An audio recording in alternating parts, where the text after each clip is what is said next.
এবার আসেন শেষ হাদিসটা বলেই পুরস্কার দিব। নবীজির প্রথম যিনি স্ত্রী ছিলেন তার নাম ছিল কি? ভয় পায়, বলেন নাম ছিল কি?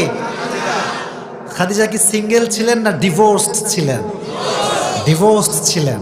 তো ওনার প্রথম কয়েকজন স্বামী মারা গিয়েছে। তো মারা যাওয়ার পরে উনি নিয়ত করেছেন তাকাররা খাদিজা আন্নাহা লাম তাতাযাওয়াজা মাররাতান উখরা। বলছে আল্লাহ, তুমি যতক্ষণ পর্যন্ত আমাকে ভালো স্বামী না দিবা আমি আর বিয়ে করব না, আমার এই বিয়ে শেষ এখানে। তো একদিন তিনি এই কথা বলে এই চুপ থাকো, বাচ্চা ছেলে কি সাহস, চিন্তা করছেন? তো বলছে আল্লাহ আমাকে তুমি ভালো লাইফ পার্টনার দাও। বাট সবর ছিল কি ছিল না? এটা বড় সুন্দর হাদিস, আগে বলেন মারহাবা। তো আল্লাহ বলছে ঠিক আছে, দেখছি কি করতে হয়। একদিন খাদিজা ঠান্ডা মাথায় বলছি, শেষের দিকে যেহেতু আছি, ঘুমিয়ে আছে।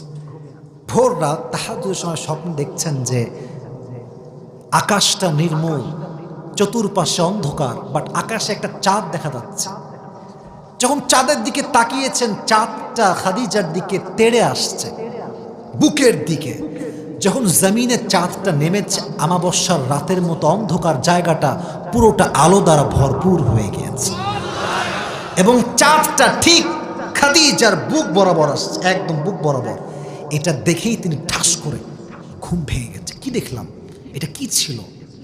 সঙ্গে সঙ্গে সকালবেলা ওয়ারাকা বিন নাওফেল, তার চাচা ছিল স্বপ্নের ব্যাখ্যাবিদ, গেল। চাচা যান, আমি স্বপ্নে দেখলাম চতুর্পাশে অন্ধকার, হঠাৎ করে একটা চাঁদ নামলো, চাঁদের আলোতে পুরো দুনিয়াটা আলোকিত হয়ে গেল। জোরে সোরে সুবহানাল্লাহ পড়ছেন না কেন ভাই? তো বলছে থামো, ব্যাখ্যাটা আমি দেখছি, আমাকে তাওরাত এবং ইনজিল পড়তে দাও। উনি তাওরাত ইনজিল খুললেন, বলছে এই স্বপ্নের ব্যাখ্যা হচ্ছে শেষ নবীকে আল্লাহ তোমার জামাই হিসেবে কবুল করেছে। একটু একদম হাদিস থেকে বলছে, বানানো কোনো কথা নয়, অপেক্ষা করো খাদিজা। তো খাদিজা এই কথা শুনে ব্যবসা ট্যাবসা সব চিন্তা ভুলে গেছে। ব্যবসার কি বলছি আজকে, আগে বিয়ে করতে হবে, আমার স্বামীরা লাগবে আগে, টেনশন সবসময়। কিন্তু নবীকে কখনো দেখে নাই যে নবী আসলে দেখতে কেমন, চেহারা কেমন জানে না। তো একদিন নবীজি খাদিজার সামনে ব্যবসার ডিলের জন্য আল্লাহ নবীকে খাদিজার সামনে উপস্থিত করে দিয়েছে। তার চেহারা দেখেই খাদিজার মাঝে সন্দেহ, এটা তো কোনো সাধারণ যুবক হতে পারে না, এটা তো মনে হয় সেই মানুষটাই যে মানুষটা শেষ নবী হবে। তো সঙ্গে সঙ্গে নবীকে ঘরে বসিয়ে রেখে বলছে আপনি একটু বসেন, আমি আসতেছি। ঘরে গেছে, তাওরাত এবং ইনজিল খুলেছে, দেখছে যে শেষ নবী দেখতে কেমন হবে, চেহারা কেমন হবে। তো দেখছে যে শেষ নবী দেখতে কত সুন্দর হবে। লেখা আছে নবীজি হবেন সুঠাম দেহের একজন মানুষ, তার বুক হবে এরকম উঁচা, পেট হবে এরকম চাপা। শেষ নবীর গায়ের রং কেমন হবে? ব্ল্যাকও হবে না, হোয়াইটও হবে না, শ্যাম বর্ণ হবে না, তার চেহারা হবে লাবণ্যময় সুন্দর চেহারা। শেষ নবীর হাইট কেমন হবে? কানা রাবাতাম মিনাল কওম লাইসা বিতাবিল ওয়ালা বিল কসির, he will be medium of height, neither tall nor short, খুব বেশি লম্বা না, তাল গাছ না, খুব বেশি বাঠুও না। নবীজি হবেন মাঝারি গড়নের একজন মানুষ। এবার শুরু করলেন যে how will be the haircut, চুলটা কেমন হবে? চুলের কাটিং হবে তিনটা, কখনো কানের লতি বরাবর, কখনো কানের মাঝ বরাবর, কখনো কাঁধ বরাবর। কিন্তু বেশিরভাগ সময় শেষ নবী তার চুলটা রাখতেন বাবরি কাটিং, লম্বা চুল। সুবহানাল্লাহ পড়লেন না? এবার লেখা আছে সামনের চুলটা কেমন হতে পারে? কানা ইউফাররিকু বাইনা শা'রি। আপনারা সবাই কাজী নজরুল ইসলামের নাম শুনেছেন, অনেকে ছবি দেখেছেন, দেখবেন ওনার চুলের মাঝখানে কি আছে ভাই? স্মৃতি আছে। নবীর চুলের মাঝখানে স্মৃতি ছিল। এবং আর একটা হাদিস শেয়ার করছি, এটা আলাদা হবে। পুরো 63 বছরের জীবনে নবীর দাড়ি এবং চুল মিলে পুরো 63 বছর জীবনে 20টা চুলের বেশি পাকে নাই। 63 বছর। আর আমাদের তো ভাই 30 বছরে পাইকা শেষ, ঠিক না বলো যুবক ভাইয়েরা? এবার উনি ভাবলেন যে এত সুন্দর চেহারা, সব দিক থেকে তো মিল পাচ্ছি, কোনো দিক থেকে কোনো কমতি নাই, সব ঠিকঠাক আছে। এবার তিনি কনফার্ম হয়ে গেলেন যে এটাই আমাদের শেষ নবী। সুবহানাল্লাহ পড়েন। কিন্তু ওই যে সবর, ধৈর্য, আর সবচেয়ে বড় বিষয় হচ্ছে কোনো মেয়েকে পছন্দ হইলেই কিন্তু বিয়ের প্রস্তাব দেওয়া যায় না, ঠিক কিনা বলো যুবক ভাইরা? দেওয়া যায় না। এর কারণ হচ্ছে মেয়ের বাবা, হ্যাঁ বসো বসো বসো বসো বসো বসো বসো না, ওটা আর কমন পড়ছে আর কি, ওর অবস্থা এরকম আর কি, ঠিক আছে। তো যাই হোক, অনেক বাবা আছে দেখবেন মেয়েকে বিয়ে দেওয়ার সময় টাকা খোঁজে বেশি, দিনদারিত্বকে প্রাধান্য দিতে চায় না, ঠিক কেনা বলেন যুবকেরা? তো খাদিজা ভাবছে আমি কি করি, আমি কেমন নবীর কাছে আমার বিয়ের প্রস্তাবটা পাঠাই। তো ওনার একজন বাদী ছিল, তার নাম ছিল নাফিসা। তার নাম ছিল কি? মরে গেছে না, বিশেষ করে দিব নাকি ভাই? বলার নাম ছিল কি?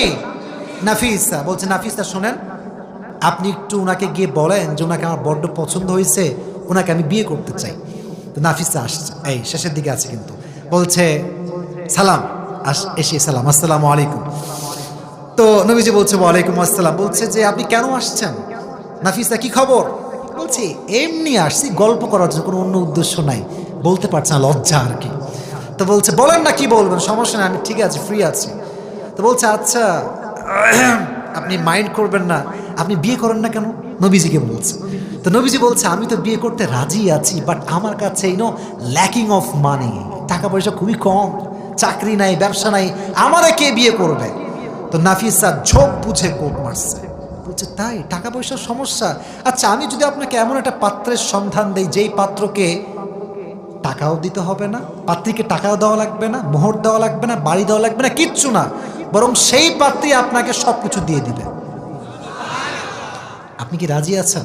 নবী বলছে আরে তো ভালো কথা, পাত্রীর নাম কি বলেন? তো নবী কিন্তু আগাগোড়াই খাদিজাকে মন থেকেই পছন্দ করেন। আগে বলেছি পছন্দ হইলেই কিন্তু বলা যায় না। তো উনি বলছে আপনি কি রাজি আছেন? বলছে আমি তো রাজি আছি, বাট আমার চাচা আছে, নাম কি? আবু তালেব। বলেন নাম কি? ওনাকে লাগবে। বলছে ঠিক আছে, ওনাকে আমি বলবো, কোনো সমস্যা নাই। আবু তালেব আসলো, ওদিক থেকে ওয়ারাকা বিন নাফিল আসলো, অমর বিন আসাদ আসলো, সবাই মিলে একত্রিত হলেন, একদম সোজা নবীর সঙ্গে খাদিজার বিয়ে হয়ে গেল। সুবহানাল্লাহ পড়লেন না? এখন বিয়েতে একটা অলিমা আছে না, ওই যে খাওয়ায় না বরপক্ষ কোনে পক্ষ খানায়, কিন্তু সমস্যা কি জানেন? আপনাদেরকে বলবো আপনারা এই আয়োজনটা কইরেন না। আগে ব্যাখ্যা না দিলে আবার ঠিক বেঠিকে ঝামেলা হয়ে যায়, পরে এই ব্যাখ্যা দিয়ে দেয়। মেয়ের বাবাকে বলবো আপনি 14 গোষ্ঠী খাওয়াবেন, নিজের জীবনের সব কিছু বিসর্জন দিয়ে খোদার কসম লিখে রাখেন, কাগজে কলমে লিখে রাখেন, একটা লোক ভুড়ি ফুলায় খাবে আন্নে করে, আর যাওয়ার সময় বলবে লবণ কম হয়েছিল। আপনার পুরো জীবনের সব খেয়ে গেল আর লবণ কম হয়েছিল।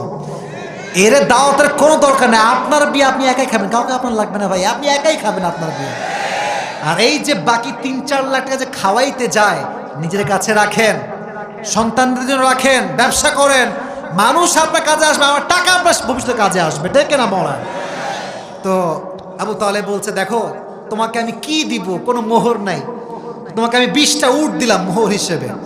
তো যখন উট দিয়েছে তো ওলিমা তো করতে হবে, কয়েকজন লোক আসছে বাহির থেকে, আরবের লোকরা আসছে, খাদিজার মন কত বড়, বলছে শোনেন আমার যে 20টা উট মোহর আছে না, এই 20টা উট মানুষের ওলিমার জন্য জবাই করে দেন। জবাই করা হলো। এবার